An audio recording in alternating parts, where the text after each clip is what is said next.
we said at the top of the show, there are two reactions that the Republicans are having right now to the leak of the Sam Alito brief overturning Roe v. Wade.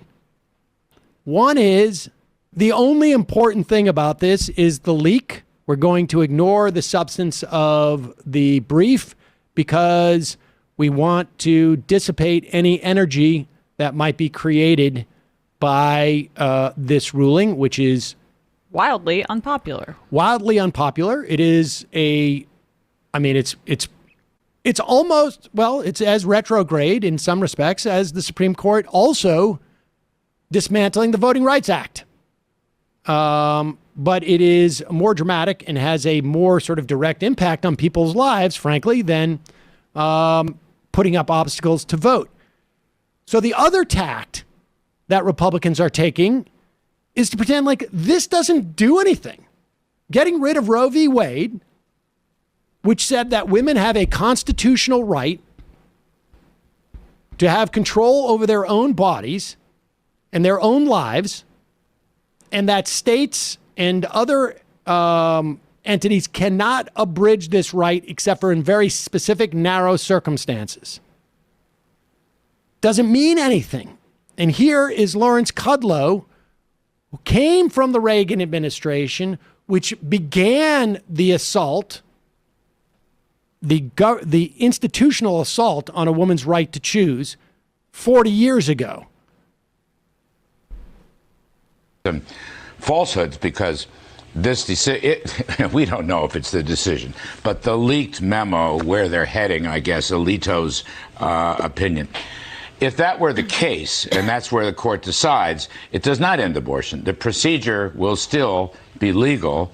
It will be up to the states to determine. It'll be up to the voters to determine and the legislatures to determine. It was never meant to be, in my opinion, and this is what Alito is getting at, it was not a constitutional right. It does not appear in the Constitution. And so, therefore, it should never have been federalized. And unfortunately, 63 million abortions later, 63 million children died from Roe v. Wade. Now look at half the states, roughly, half the states will permit abortions and half the states are going to severely restrict them. I don't know any states that will stop abortions. So people will be free to choose where they want to live, what state jurisdiction. But unelected judges, I think, should not decide these issues. Now look, if the Congress, Senate and the House want to decide this issue, that's fine. They are elected representatives. Schumer says he's going to have a vote to codify abortion rights today, but he doesn't have the votes to get through a filibuster. All right, so well, I sprung that on you because we brought you on here to talk about inflation, but... All right. 13 states at the least have trigger bans already in place, meaning that abortion will be immediately banned if Roe v. Wade is no longer in effect. Well, he's saying that there's probably a couple of states where if the life of the mother is definitively at danger or rape. Now, not in all those states, but of course there's going to be bans. And then, of course, the idea is that he's in the same comment says it's perfectly fine, even though he has a problem with it being federalized, for the federal government and the legislature, the House and the Senate, to either make abortion legal or illegal. And I guarantee you, within a year, if the Republicans do what they did during the Trump years, the first election of Trump, control the House, the Senate, and the presidency, and there's every reason to believe, if you look at the numbers in 2024, that the Senate could go to a filibuster-proof Senate, or that the Republicans will get rid of the filibuster, they will ban abortion in every state in this country. Do not kid yourself. He knows it. We know it. You should know it. And then the idea that this is something the voters should decide.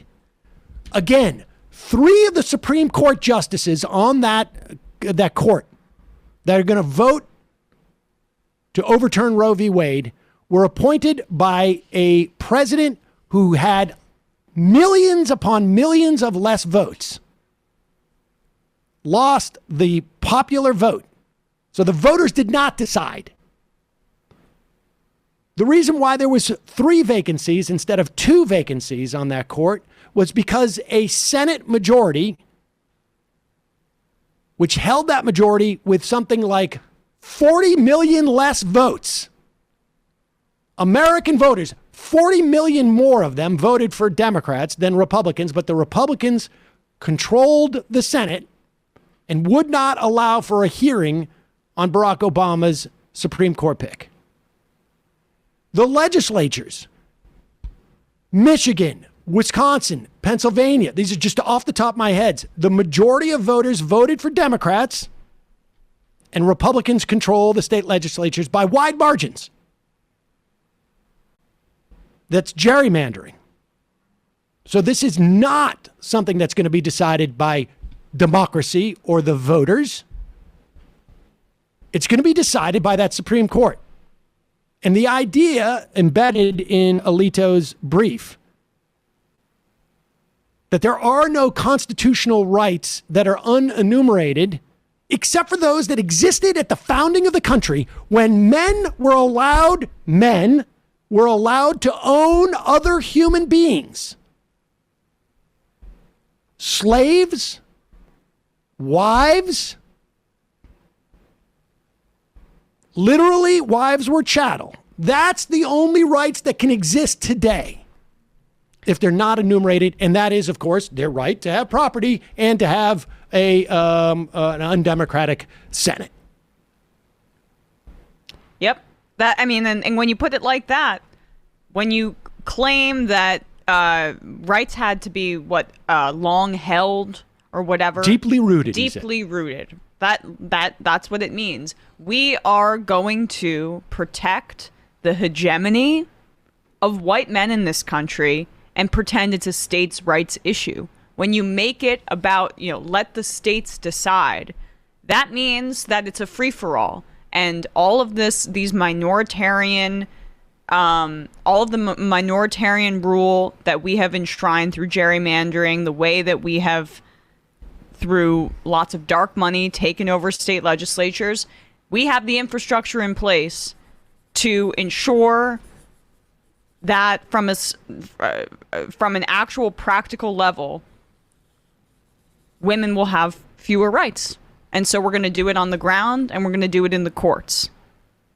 That's what they want. And he wants to downplay it because theocracy isn't sexy. Like, people don't like the concept of a religious, evangelical, right wing oppressing women, and that bears itself out in the polling. So you have to pretend it's no big deal. It's no big deal. That's why all of these anti-abortion activists have been howling about it for decades. It's no big deal. It's not really going to change anything. It makes a farce of law, too, that, this whole institution where people are basically monks to go learn it, and you come out with phrases like deeply rooted, whatever the hell that means. It means when white guys were their own little kings. That's what it means. I want to share this. This is... let me just also say that one thing. Kudlow, Opus Dei. He is a member of Opus Dei. So, slightly different brand of theocrat, but a theocrat. Go ahead, sorry. I saw this from one of my friends online, and this isn't like the only type of case where abortion should be protected, right? If you want an abortion, you should be able to get an abortion. But just a perspective, I have had 2 D&Cs. I believe that means it's a medical term for abortion, for miscarriages. 1, to save my life, to remove my septic placenta. I had freaking sepsis. 10 out of 10 would have died had that procedure not been done. The diagnosis for that one was septic abortion. The other one was done because I miscarried, but my body didn't know it, and my body would not properly evacuate the products of the conception on its own. If that were to be left untreated, an infection could occur and that could be fatal. The final diagnosis for that was incomplete abortion. Ectopic pregnancies, a pregnancy in which the fertilized egg implants outside the uterus, can be extremely dangerous, if not fatal to the woman.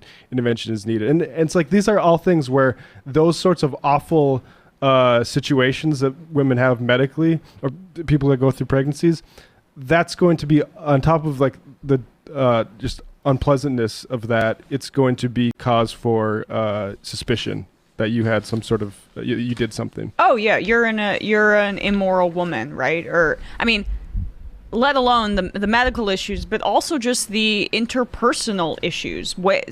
Part of them wanting to make men little kings again is that something like didn't our guest say yesterday 60% of women who have an abortion already have a child, right? And it's more about them regaining their financial freedom not financial freedom, but if they can't afford a child, they're going to make that choice, whatever.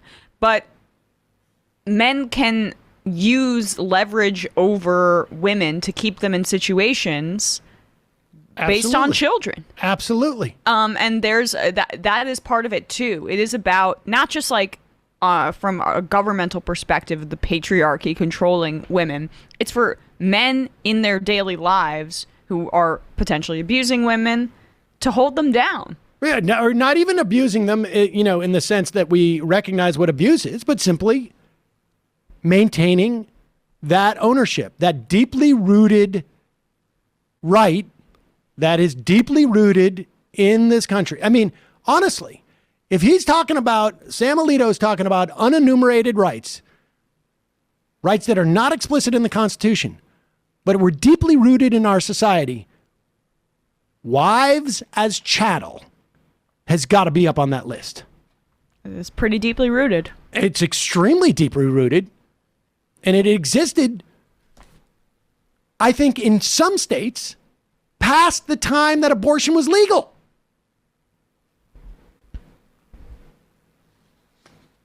Let's be clear where this is going. And they are trying to downplay it.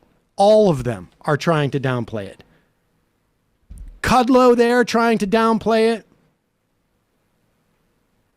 They're all trying to downplay the idea that this is going to be meaningful in any way.